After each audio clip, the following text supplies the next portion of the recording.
السلام علیکم ورحمۃ اللہ وبرکاتہ۔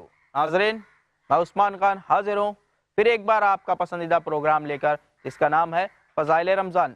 ناظرین، جیسا کہ آپ جانتے ہیں، اس پروگرام میں ہم رمضان کے فضائل کے تعلق سے بات کرتے ہیں، اور ہمارے ساتھ موجود ہوتے ہیں ہمارے ہر دل عزیز جناب ایڈوکیٹ فیض سید صاحب۔ آئیے ان کا استقبال کرتے ہیں۔ السلام علیکم ورحمۃ اللہ وبرکاتہ۔ وعلیکم السلام ورحمۃ اللہ وبرکاتہ۔ فیض صاحب، آپ کا تہہ دل سے استقبال ہے ہمارے پروگرام میں۔ جزاک اللہ بہت خیر۔ بہت شکریہ آپ کا، آپ اسٹوڈیو میں تشریف لائے۔ آئیے باتوں کے سلسلے کو آگے بڑھاتے ہیں۔ اس سے پہلے آپ نے بتایا تھا، ایک حدیث پاک پیش کی تھی آپ نے، اس میں بتایا کہ اللہ تعالیٰ رمضان کے مہینے میں جہنم کے دروازے کو بند کر دیتا ہے اور جنت کے دروازے کو کھول دیتا ہے، اور ایک بات آپ نے کہی تھی اس میں کہ جن و شیاطین قید کر دیے جاتے ہیں۔ تو جن و شیاطین قید کر دیے جاتے ہیں، تو سب سے پہلے میں یہ جاننا چاہوں گا کہ جن و شیاطین، سارے جن و شیاطین قید کر دیے جاتے ہیں یا کچھ مخصوص جن و شیاطین کو قید کیا جاتا ہے؟ کیا مراد ہے اس سے؟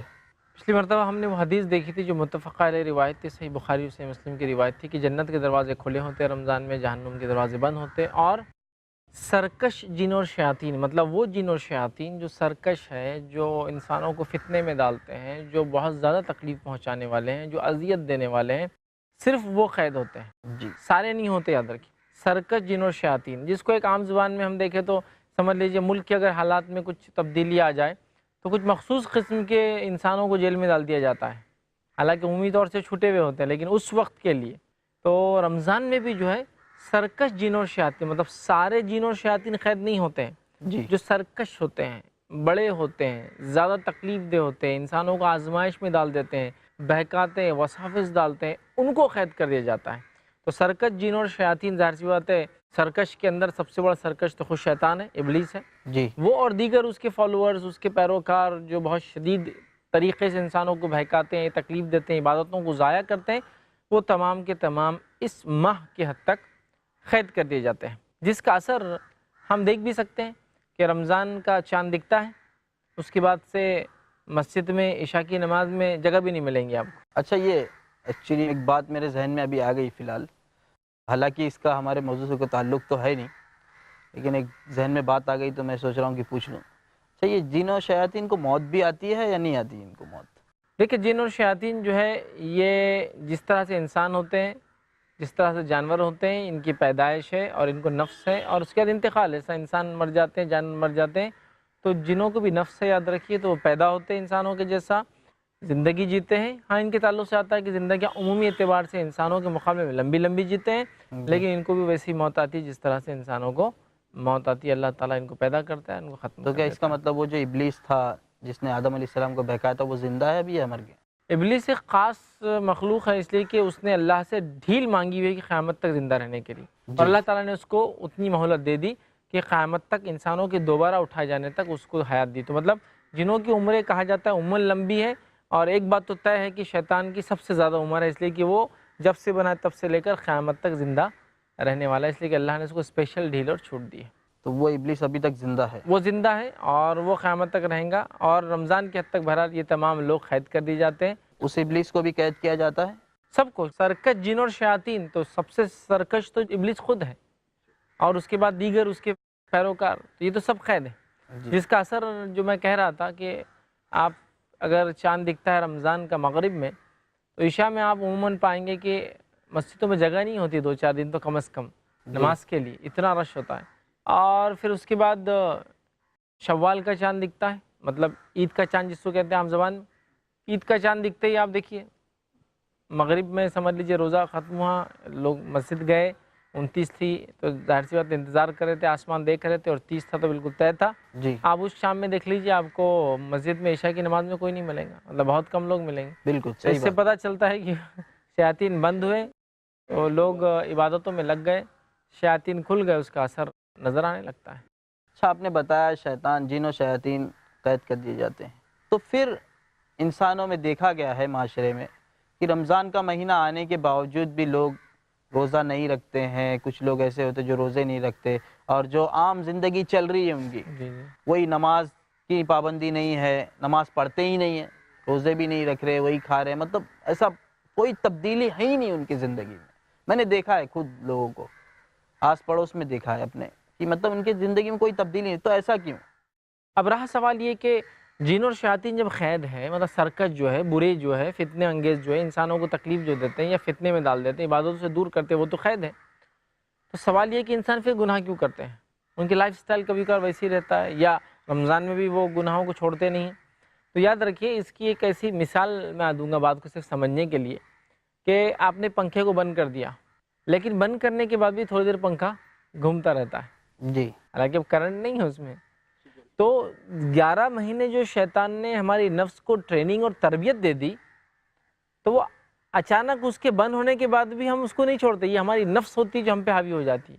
مطلب شیطان نے انسانوں کو پورے 11 مہینے جو ہے بہکایا، بہکا دیا۔ بالکل۔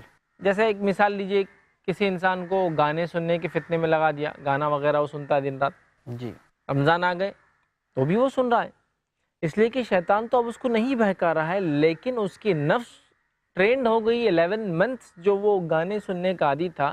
نتیجہ یہ اس کا نکل رہا ہے کہ رمضان میں بھی وہ اپنی نفس کی پیروی کر رہا ہے، حالانکہ شیطان وسوسے نہیں ڈال رہا ہے اس کو۔ اللہ نے وہ فضیلت دے دی، وہ فائدہ دے دیا، اور رمضان کی یہ بھی ایک فضیلت میں سے ایک فضیلت ہے کہ اس مہینے میں اللہ سرکت جنوں اور شیاطین کو قید کر دیتا ہے۔ مطلب وہ مخلوق جو انسان کو وسوسے ڈال کر بہکا سکتی ہے، وہ بند ہے، مطلب بہانے والی چیز ختم ہو گئی۔ بہکانے والی چیز بند ہے۔ جیسے حدیث میں آتا ہے، انسان وضو کو بیٹھتا ہے تو شیطان اس کو بولتا ہے وضو ٹوٹ گیا تیرا، مطلب خیالات لاتا ہے کہ ہوا خارج ہوگی، وضو ٹوٹ گیا۔ اگر اس میں کامیاب نہیں ہوتا تو کبھی خیالات ڈالتا ہے اعضا برابر نہیں دھلے ہوں گے، ایکسٹرا دھو لو۔ آدمی پریشان ہو کے مطلب 2-3 دن میں وضو کر رہا ہے۔ نماز کے لیے مسجد میں داخل ہوا اور اللہ اکبر کہنے کو ہے یا کہہ دیا، رکعت باندھنے سے پہلے ایک ایسا کام یاد دلا دیتا ہے جو بھول چکا تھا، اچانک ارے یہ کام باقی ہے نا۔ نماز کے اندر آ کے وسوسے ڈالتا اور بہکاتا ہے۔ تو یہ ساری چیزیں تو رمضان میں بھی پیش آتی ہے۔ نہیں، یہ تو ہوا اس کا پہلے، اب رمضان میں اللہ تعالیٰ نے اس کو تو بند کر دیا، لیکن ہماری نفس ٹرینڈ ہے نا 11 منتھ، مطلب 11 مہینے نفس اتنی ٹریننگ پا چکی ہے شیطان سے کہ اب باقی ایک مہینہ جب شیطان نہیں بھی ہے تو وہ اسی انداز سے چل رہے ہیں کچھ حد تک۔ مطلب جس کو کہیں گے اگر غیر رمضان 100% انٹینسٹی ہے تو رمضان میں کافی گھٹ جاتی ہے، لیکن ہوتی ہے، ختم نہیں ہوتی۔ کیوں ختم نہیں ہوتی ہے؟ اس لیے کہ وہ جو نفس کو شیطان نے ٹریننگ دے دیا نا، یاد رکھیے، اس کا نتیجہ یہ ہوتا ہے کہ رمضان کے مہینے میں بھی انسان سرکشی کرتا ہے۔ لیکن یہ رمضان کی بہت بڑی فضیلت ہے کہ اللہ تعالیٰ نے بہکانے والے کو، سرکش کو بند کر دیا ہے، جس کے نتیجے میں وسوسے عبادتوں میں خلل نہیں ڈال پاتا۔ یہ الگ بات ہے کہ اس کے نہیں ہونے کے باوجود، غیر موجودگی کے باوجود بھی، نان پریزنس کے باوجود بھی، جو ہماری نفس 11 مہینے اس کی پیروی کرتی ہے یا اس کے وسوسوں کی شکار ہوتی ہے نا، اس کے نتیجے میں وہ ہم دیکھتے ہیں رمضان میں بھی کچھ لوگوں کا لائف سٹائل نہیں چینج ہوتا، وہی گناہ، وہی معصیت، وہی روٹین لائف وہ جیتے ہیں، اور رمضان کا مہینہ پتہ نہیں زندگی میں آتا ہے اور یوں ہی بہرحال چلا جاتا ہے۔ اللہ تعالیٰ ہماری حفاظت کرے اور ہمیں رمضان کا صحیح فائدہ اٹھانے کی توفیق عطا فرمائے۔ تو ایسے لوگوں کے لیے اللہ تعالیٰ نے کیا وعید بیان کی ہے جو رمضان آنے کے باوجود بھی ان کے زندگی میں کوئی تبدیلی نہیں آ رہی ہے، جبکہ رمضان ایک ایسا مہینہ ہے جو چینجز کا مہینہ ہے، جی اللہ تعالیٰ نے کوئی رکھا ہے ایگزام کا مہینہ ہے، جیسا آپ نے بتایا۔ تو ایسے لوگ جو رمضان آ رہا ہے، کئی رمضان گزر گئے لیکن کوئی تبدیلی نہیں دیکھی جا رہی ان کی زندگی میں، تو ایسے لوگوں کی کیا وعید اللہ تعالیٰ نے؟ دیکھیے، رمضان کو پا کر اس میں عبادت نہیں کرنے کے تعلق سے مخصوص وعید نہیں ہے، ہاں رمضان کو پا کر روزہ نہیں رکھنے کے تعلق سے وعید ہے، اور رمضان کو پا کر اپنی مغفرت نہ کرانے کے تعلق سے وعید ہے۔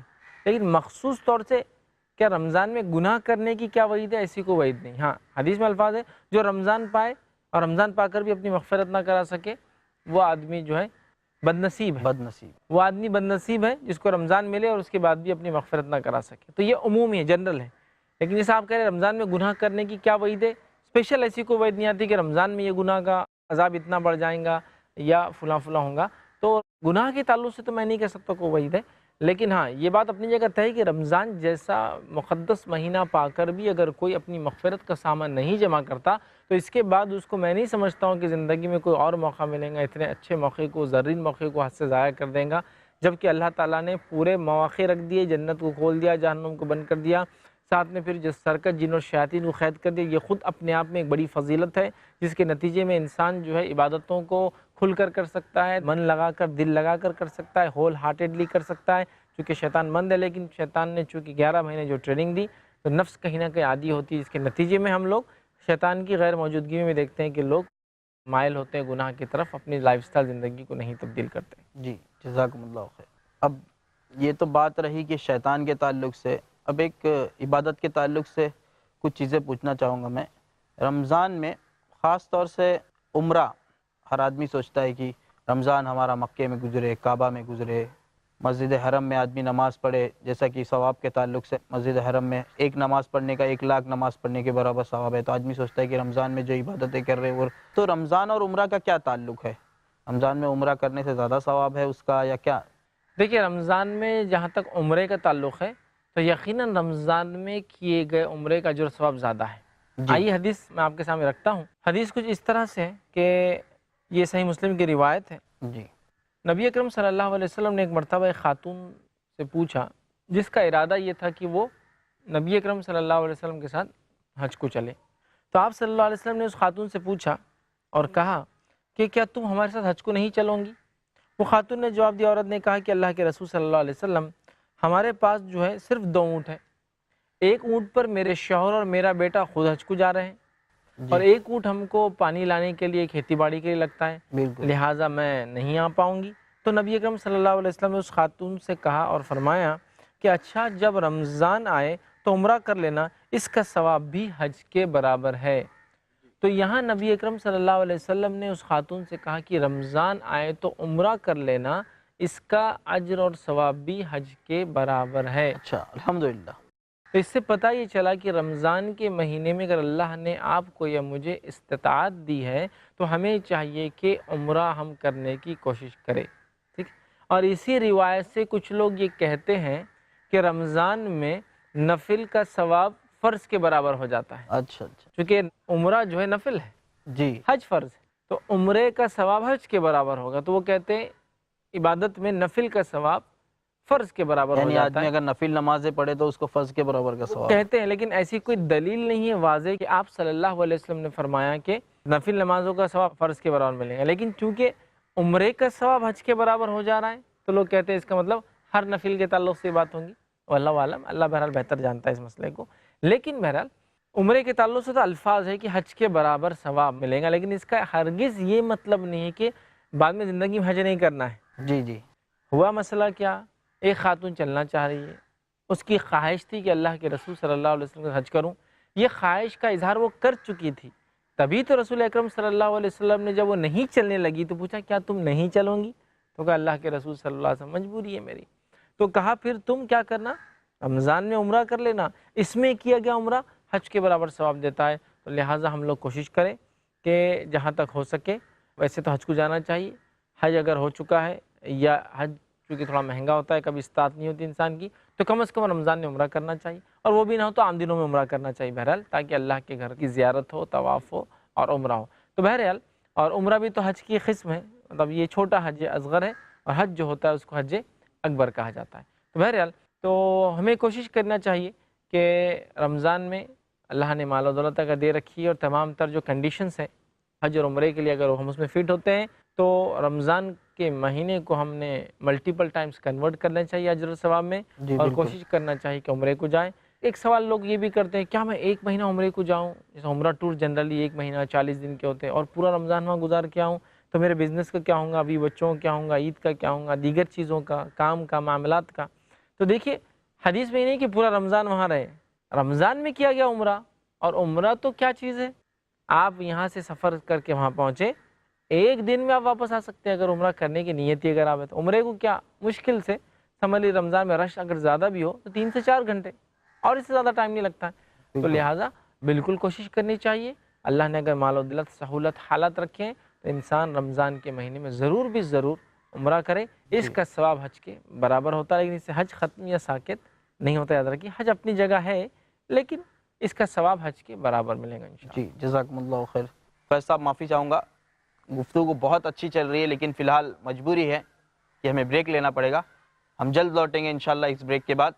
ناظرین آپ بھی کہیں جائیے گا نہیں، ہم جلد حاضر ہوں گے اس چھوٹے سے وقفے کے بعد. السلام علیکم ورحمۃ اللہ وبرکاتہ.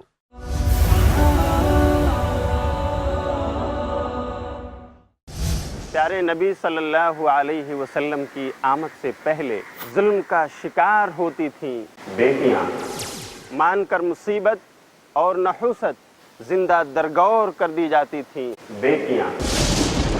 بیٹی راحت بنی اور بہن شفقت، بیوی سکون اور ماں کے قدموں میں جنت۔ آدم کی بیٹیاں شیخ شمیم فوزی کے ساتھ دیکھیے اسلام میں کیوں ہے عورت کا بلند مقام، ہر بدھ دوپہر 3:30 بجے اور رات 9:30 بجے صرف i+TV پر۔ بہتر زندگی کے لیے۔ دین فار ٹینز دیکھیے نثار نڈیاڈوالا کے ساتھ ٹین ایجرز کے لیے ایسا سبق جو زندگی کی سچائی کو اسلام کی نظروں سے محسوس کرا دے، ہر جمعہ دوپہر 3:30 بجے اور شام 7 بجے صرف i+TV پر۔ بہتر زندگی کے لیے۔ کم علمی دھکیلتی ہے گمراہی کے دلدل میں۔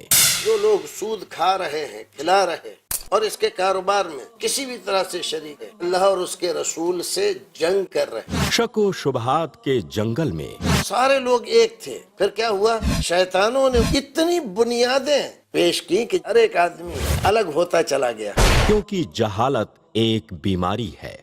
ذات باری تعالیٰ کا انکار کرنے والا اس بنیاد پر کہ ہمیں دکھائی کیوں نہیں دیتا، وہ احمق کہلائے گا، عقل مند نہیں ہے وہ۔ مگر اسلام میں بیداری ہے۔ شیطان کبھی بھی کوئی بھی راستہ دکھاتا ہے، ہمیں پہچاننے کے لیے ایک راستہ موجود ہے کتاب و سنت میں۔ پوچھو تو صحیح شیخ رضا اللہ عبد الکریم مدنی سے زندگی کی تاریکیوں سے نکل کے اجالے کی طرف لانے والی واحد روشنی، ہر جمعہ رات 8 بجے صرف i+TV پر۔ بہتر زندگی کے لیے۔ اپنے DTH اور کیبل آپریٹر سے آج ہی سمپرک کریں۔ Free to year.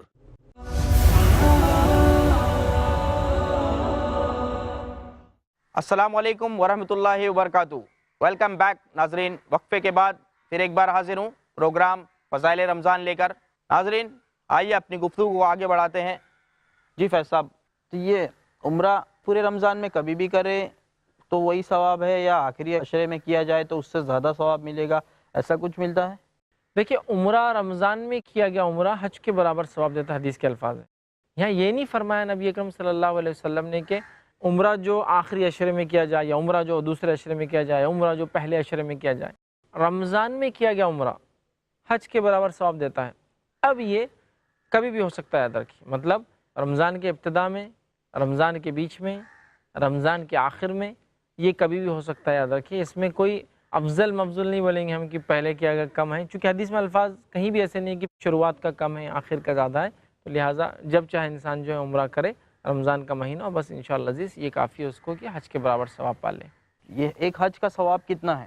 دیکھیے حج کا کیا ثواب ہے اس کی کوئی کوانٹٹی تو نہیں ملتی ہے، لیکن ایک بات ضرور ملتی ہے کہ آپ صلی اللہ علیہ وسلم نے فرمایا کہ حج مبرور، وہ حج جس کو اللہ قبول کر لے انسان سے، اس کا بدلہ جنت کے سوا کچھ نہیں ہو سکتا۔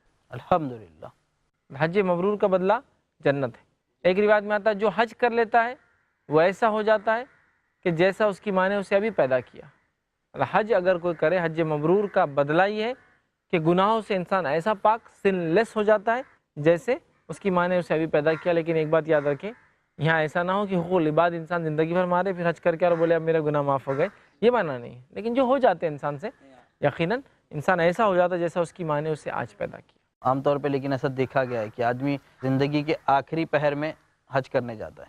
بہرحال یہ ہمارے پاس ایک غلط فہمی کا نتیجہ ہے کہ زندگی بھر گناہ کر لو پھر آخر میں حج کر لو تاکہ معاف ہو جائے۔ دیکھیے حج اور عمرہ یا جو عبادتیں دی گئی جن سے گناہ معاف ہوتے ہیں، اس کا مقصد کیا بتا دیتا ہوں۔ سمجھ لیجئے مثال کے طور پر آپ سے کہا جا رہا ہے کہ آپ اکاؤنٹس لکھتے ہیں یا کچھ لکھتے ہیں، غلطیاں ہوتی ہیں، تو آپ سے کہا جا رہا ہے، آپ کہتے ہیں غلطیاں ہو رہی ہیں، بہت مشکل ہوتی ہے، کوئی مٹانے کی کوئی چیز ہو تو کتنا فائدہ ہو، تو آپ کو ایک ربر دیا جا رہا ہے، تو آپ کیا کر رہے ہیں، جب کوئی چیز لکھ رہے ہیں اور غلطی ہو رہی ہے تو اریزر سے مٹا دے رہے ہیں، غلطی ہو رہی ہے تو جی۔ اب لیکن کوئی یہ کہے کہ اب اریزر آ گیا تو اب بس مطلب اس کو اسکریچز مارو اور پھر مٹاتے جاؤ، یہ معنی ہے کیا؟ نہیں۔ تو حج اور عمرہ اگر گناہوں کو معاف کرتا ہے تو اس کا یہ معنی نہیں ہے کہ انسان گناہ کر کے پھر خاص طور سے جائے، تو یہ ہمارا بس تصور ہے، تو ساری زندگی انتظار کیا جاتا ہے تاکہ پورے گناہ ختم ہو جائے زندگی کے، اس کے بعد پھر میں حج عمرے کو جاؤں پھر اسے معاف کرا کے آؤں، یہ تو درست نہیں۔ ہاں حالات ہی نہیں بنے زندگی بھر، الگ بات ہے، بڑھاپے میں حالت بنے ہم جا رہے، الگ بات ہے، لیکن خاص طور سے یہ سوچ کے کہ گناہ ہوتے رہیں گے زندگی میں، لہٰذا حج ابھی نہ کروں، پورے گناہ پورے کمپلیٹ کر لوں، اس کے بعد حج کروں تاکہ معاف ہو جائے، یا پھر اس لیے حج کر لوں کہ اگلے گناہ نئے کرنا ہے، تو یہ تو بہت غلط بات ہوں گی۔ اور یہ شریعت میں جو ایک فائدہ دیا گیا، ایک عبادت کر کے جو ہو چکے معاف کرا لو، اس کو ہم یہ سمجھ رہے کہ کرو بول کے دعوت دی جا رہی کہ کرو تاکہ معافی دی جائے، یہ معنی نہیں ہے۔ اور ویسے اللہ کے رسول صلی اللہ علیہ وسلم کی ایک حدیث بھی ہے نا کہ اللہ تعالیٰ کو جوانی کی عبادت زیادہ پسند ہے۔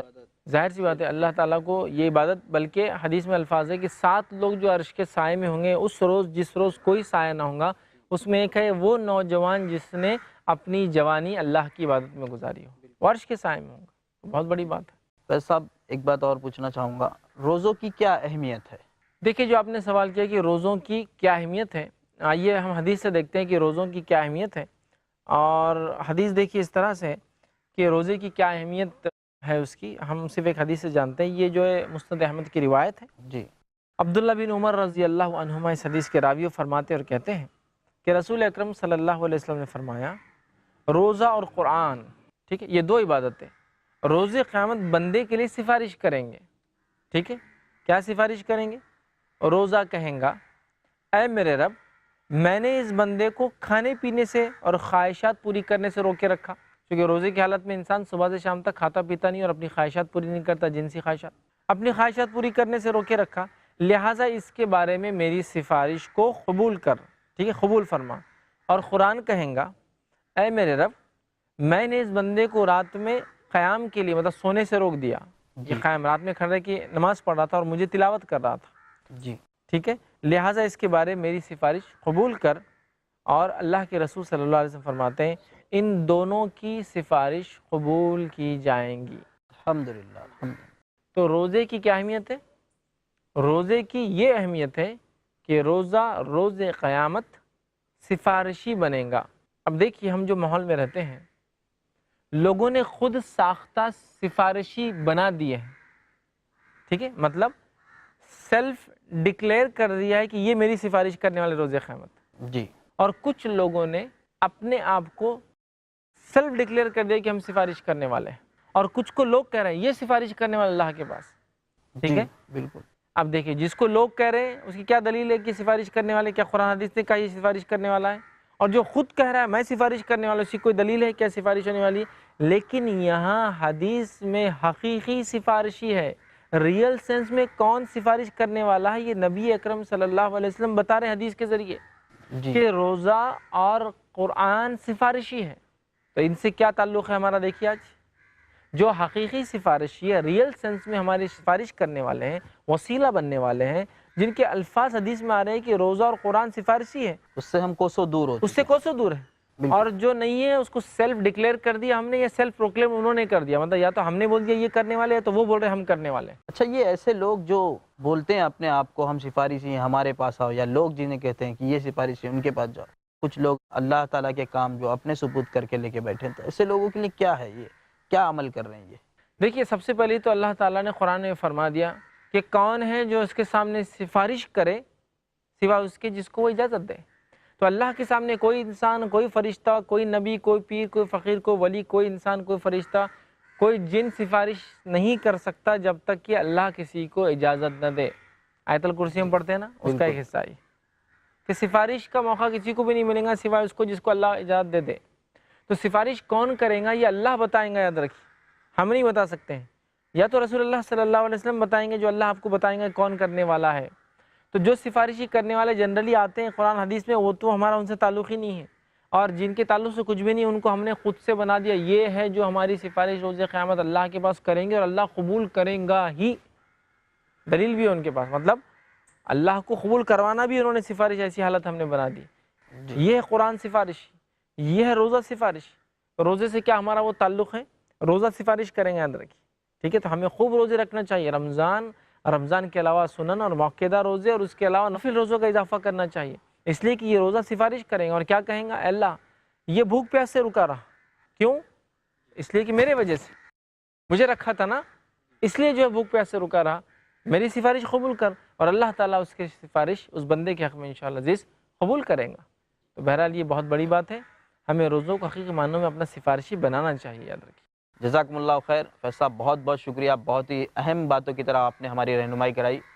میں تو چاہتا ہوں کہ اور گفتگو کو آگے بڑھایا جائے، لیکن فی الحال وقت نہیں ہے میرے پاس۔ انشاءاللہ اگلی نشست میں کچھ اور باتیں آپ سے جاننے کی کوشش کریں گے۔ ناظرین، فی الحال وقت اس بات کی اجازت نہیں دے رہا ہے کہ ہم اپنی بات کو اور آگے بڑھائیں۔ انشاءاللہ اگلی نشست میں پھر آپ سے ملاقات ہوگی اسی موضوع کے ساتھ۔ تب تک کے لیے اجازت دیجیے۔ السلام علیکم ورحمۃ اللہ وبرکاتہ۔